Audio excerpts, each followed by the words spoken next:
In many homes behind a closed door, a quiet world exists, the world of the hikikomori. Hikikomori, a Japanese term, describes people who withdraw from society for months or years, staying in their rooms and avoiding all contact. While the word is Japanese, this phenomenon is now seen worldwide. This is not a choice made out of comfort, but a complex response to overwhelming pressures. The image of a hikikomori is often misunderstood as laziness or irresponsibility, but the reality is much deeper.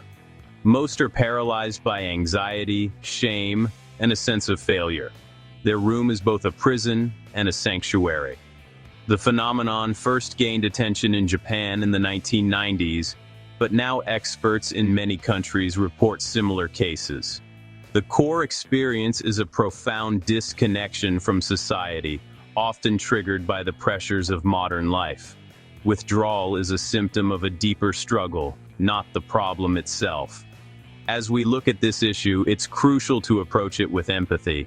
The key question is not just why do they withdraw, but also why do they refuse help?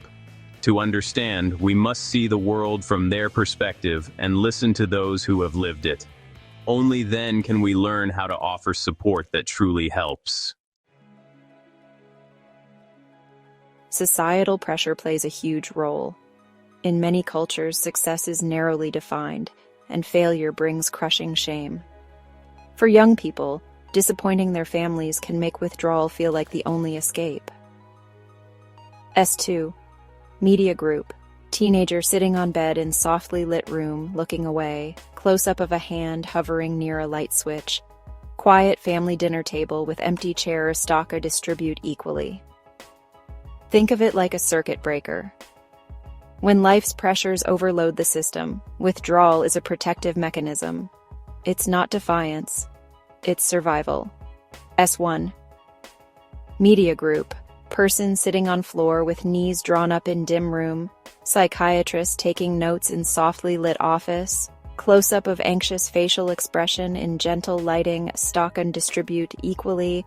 Dr. Takahiro Kato, a leading researcher, explains that hikikomori is a severe psychosocial condition, often rooted in social anxiety, depression, or trauma. The person isn't choosing to avoid life. They feel unable to participate. Narrator. Media group. Young person looking out window with distant expression. Empty living room with personal belongings scattered. Soft light illuminating empty chair stock. Distribute equally. It's a harmful myth that hikikomori are simply lazy or unmotivated. The longer someone is isolated, the more their social skills decline, and the harder it becomes to re-engage. This cycle is what makes hikikomori so difficult to escape. Understanding these roots is crucial before we can talk about help. When we see someone withdrawn, we must resist labels and see the pain beneath. Compassion, not judgment, is the first step. Only by understanding the mechanics of this trap can we hope to help. S2. Media group. Psychiatrist's office with empty chairs. Person gazing out a window at dusk. Silhouette of someone sitting alone in a quiet room. Stock distribute equally.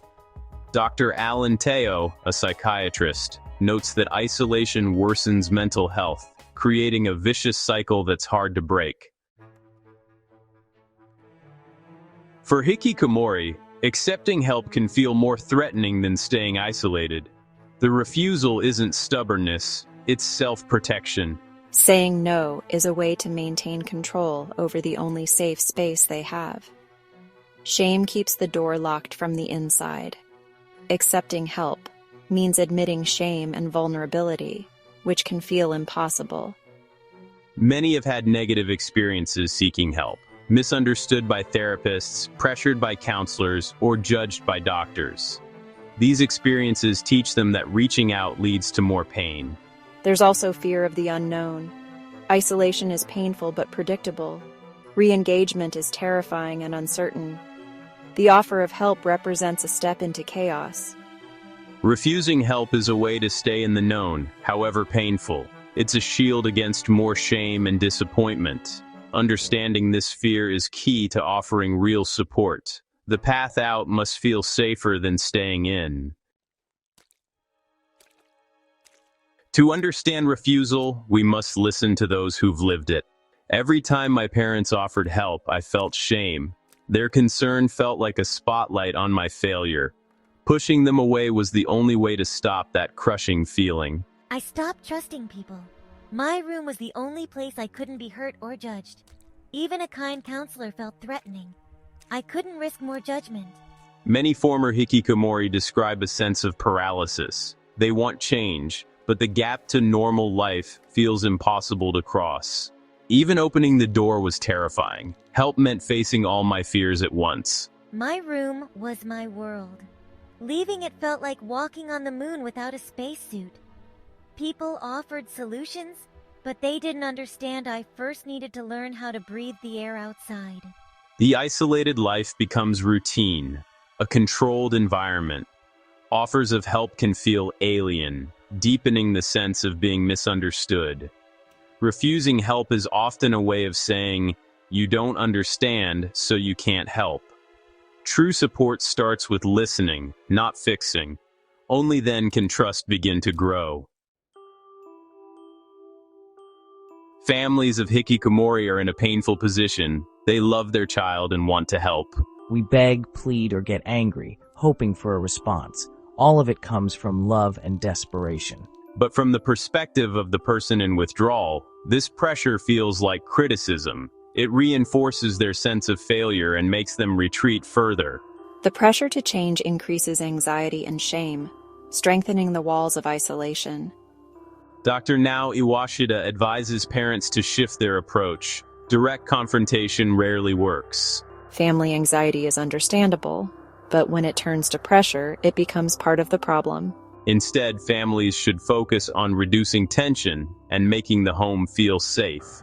The goal isn't to force change, but to create an environment where the person might choose to emerge. This requires patience and a willingness to wait.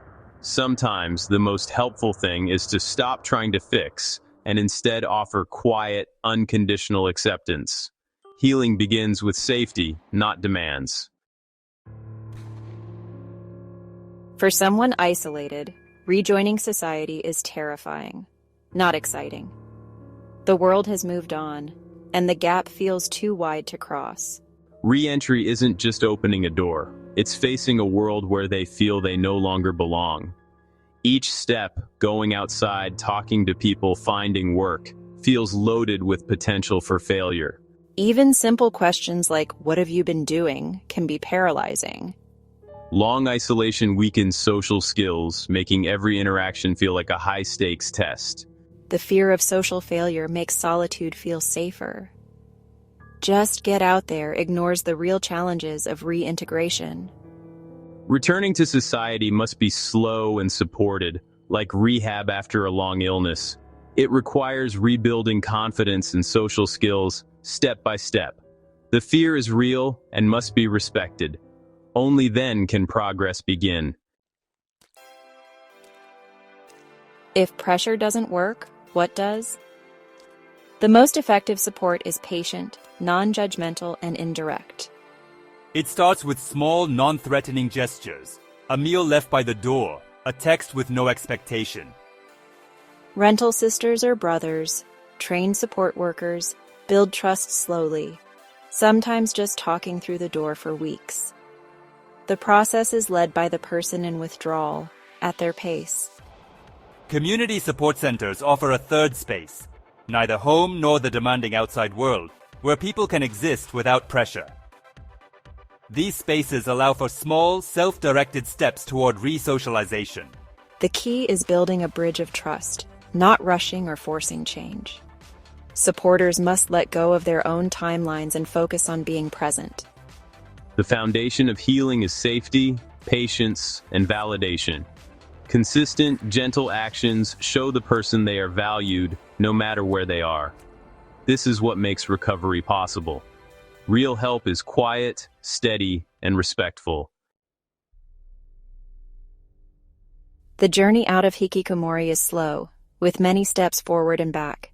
Effective support builds bridges, not by tearing down walls, but by connecting through shared interests.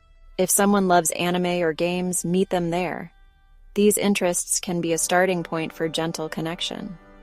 Families should see these interests as potential solutions, not problems. Professional support must be flexible. Home visits, online counseling, and text-based therapy lower the barrier to entry. Therapy must move at the individual's pace, creating a network of safe connections, family, support workers, online communities, and community centers. Each connection is a thread in a safety net. The more threads, the more secure the person feels as they take steps back into the world. Recovery isn't a dramatic rescue, but the slow weaving of a support system.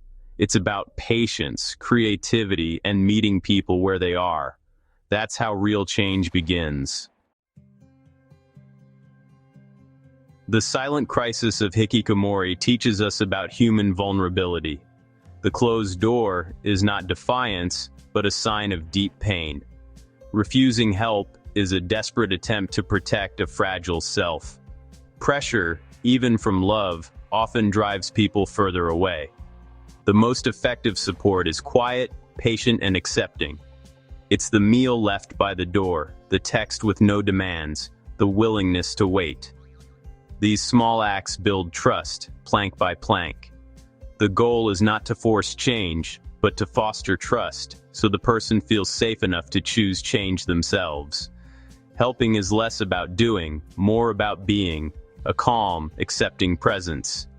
Only with empathy and patience can we nurture hope on the other side of the door.